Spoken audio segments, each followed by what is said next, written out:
बिस्मिल्लाहिर्रहमानिर्रहीम। अस्सलाम वालेकुम। वालेकुम अस्सलाम। अजीज साथियों, आज हम एक ऐसी आदत पर गुफ्तगू करेंगे जो छोटे बच्चों में भी है और बड़ों में भी है। तो क्या आप ज़हनी तौर पर तैयार हैं कुछ सुनने के लिए? Yes. कुछ सीखना चाहते हैं?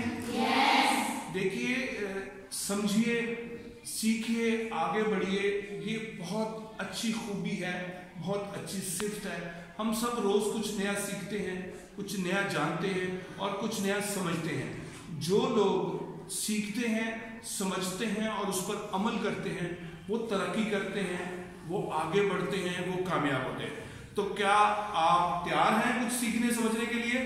Yes. मैं आज एक ऐसी आदत का तज़किरा करने जा रहा हूं जो छोटे बच्चों में भी है, बड़ों में भी है। दूसरों की अशिया हम बगैर इजाजत के इस्तेमाल करते हैं। क्लासरूम में हम किसी की नोटबुक उठा लेते हैं, किसी की बुक उठा लेते हैं, किसी का शॉर्पनर, रेजर, स्केल और पेंसिल उठा लेते हैं, पेन उठा लेते हैं और किसी के पैसे गिरे हुए हैं वो उठा लेते हैं और किसी का जूता पहन लेते हैं बिना उसकी इजाजत के, बिना उससे पूछे। ये बहुत बुरी आदत हैं। अगर हम अपनी इन आदतों पर गौर करें तो इसके असरात भी बहुत बुरे पड़ते हैं। बचपन में जो बच्चे दूसरों की अशिया उठा लेते हैं, छुपा लेते हैं, जिसको जरा थोड़ा वाज़ेह करके कहूँ तो चोरी कर लेते हैं, उनकी वो आदत पुख्ता हो जाती है। वो इस आदत में इतने आगे बढ़ते हैं कि बाद में उनकी आदत उनको पेशावर चोर भी बना देती है। वो जराइम पेशा लोगों में बन जाते हैं कि उन्हें बचपन में किसी ने समझाया नहीं होता कि ये एक बुरी आदत है।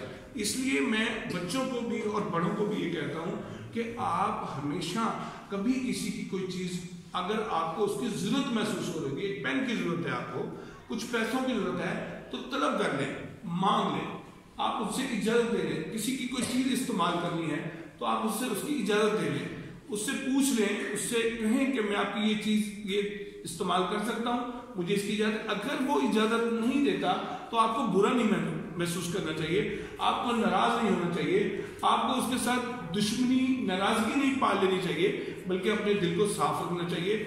ज़रूरी है कि हम अपनी चीज़ खुद लें और उसको इस्तेमाल करें। इसलिए प्यारे बच्चों, कभी कहीं किसी के पैसे गिरे पड़े हों, किसी की घड़ी गिरी पड़ी हो, किसी का पेन गिरा पड़ा हो, तो फौरन से पहले आप टीचर को दें या अनाउंसमेंट कर दें, मुझे ये चीज़ गिरी हुई मिली है, किसकी है? जिसकी होगी वो आपसे ले लेगा। और अगर आप उसको छुपा लेंगे, उसको घर ले जाएंगे, किसी को नहीं बताएंगे, तो प्यारे बच्चों ये चोरी है, ये एक गैर अखलाकी हरकत है और इसकी ना अखलाक इजाज़त देता है, ना हमारे कानून इसकी इजाज़त देता है कि आप किसी की चीज़ को छुपा लें, चोरी कर लें या किसी की चीज़ को अपनी चीज़ बना लें। घरों में आमतौर पर मैं ये देखता हूँ कि हम बहन भाइयों की चीज़ें बिना इजाज़त के उनके कपड़े पहन लेते हैं, उनकी जुराबें इस्तेमाल कर लेते हैं, उनका जूता पहन लेते हैं, उनके पैसे उठा लेते हैं और फिर ये कहते हैं मैंने तो नहीं उठाए, मुझे तो कुछ नहीं पता। एक गलती की आपने और दूसरा उस पर झूठ बोला, उस झूठ पर आपने जिद भी साथ शामिल कर ली, तो ये बहुत सारी बुरी आदत का पलंदा हो जाएगा, गड्ढा हो जाएगा, ज़ख़ीरा हो जाएगा आपकी तरफ और आप खाम में गुनहगार भी होंगे। और जब लोगों को पता चलेगा ये चीज़ें चुरा लेते हैं, बिना इजाज़त की चीज़ें इस्तेमाल करते हैं, तो आप आपकी शोहरत भी ख़राब होगी, आपका तारुफ भी बुरा होगा और लोग आपसे अवॉइड करना शुरू करेंगे, आपसे मिलना जुलना बंद कर देंगे, आपको अपने साथ बिठाना बंद कर देंगे। आप दूसरों के लिए नाकाबिले एतबार, नाकाबिले भरोसा बन जाएंगे। तो मुझे उम्मीद है कि ये छोटी सी नसीहत, ये छोटा सा वाज जो आपको अमल पर मजबूर कर रहा है, आपको अच्छाई पर इख्तियार करने की दावत दे रहा है, आप इस पर अमल करेंगे और अपने आप को अच्छी आदत का मालिक बनाएंगे और जो छोटी छोटी बुरी आदत हैं, छोटी छोटी खामियां, उस पर काबू पा लेंगे। तो क्या आप इसके लिए तैयार हैं? Yes. शुक्रिया।